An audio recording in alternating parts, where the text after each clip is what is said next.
کسی بھائی کی حاجت براری کرنے والا ایسا ہے کہ گویا تمام عمر خدا کی خدمت میں گزاری۔ تم اپنے بھائی کی مدد کرو، خواہ وہ ظالم ہو یا مظلوم، مظلوم کی مدد ظالم سے اس کو چھڑانا اور ظالم کی مدد اس کو ظلم سے باز رکھنا۔ جس کو مسلمان کا غم نہ ہو وہ میری امت میں سے نہیں۔ اللہ کے نزدیک اس سے زیادہ کوئی عبادت نہیں کہ تو کسی مسلمان بھائی کا دل خوش کر دے۔ شرک کے بعد بدترین گناہ اظہارثانی خلق ہے۔ ایمان کے بعد افضل ترین نیکی خلق کو آرام دینا ہے۔ جو شخص سلام سے پہلے بات کرے اس کا جواب مت دو جب تک پہلے سلام نہ کرے۔ سلام میں سبقت والے کو تھی اور جواب دینے والے کو 10 نیکیاں ملتی ہے۔ جب دو بھائی مصافحہ کرتے ہیں تو ان میں 70 رحمتیں تقسیم کی جاتی ہے۔ 69 رحمتیں اس کو ملتی ہیں جو دونوں میں زیادہ خندہ رو کشادہ پیشانی ہوتا ہے، اور ایک رحمت دوسرے کو۔ حق ہمسائیگی درجہ وار 40 گھروں تک ہے، یعنی چاروں طرف 40 گھر۔ ہمسایوں کا حق صرف یہ نہیں کہ ان کو ستائے نہیں، بلکہ ان کے ساتھ احسان کرنا ضروری ہے۔ قیامت کے دن غریب ہمسایہ امیر ہمسایہ کا دامنگیر ہوگا۔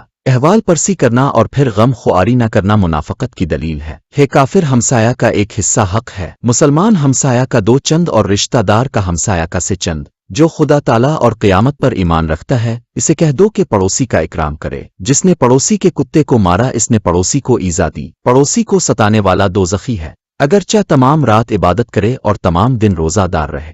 جس کے شر سے پڑوسی بے خوف نہ ہو وہ مسلمان نہیں، خواہ وہ پڑوسی کافر ہو یا مومن۔ قسم ہے خدا کی جس کے ہاتھ میں محمد صلی اللہ تعالیٰ علیہ وسلم کی جان ہے کہ حق ہمسایہ اس سے ادا ہوتا ہے جس پر خدا کی رحمت ہوتی ہے۔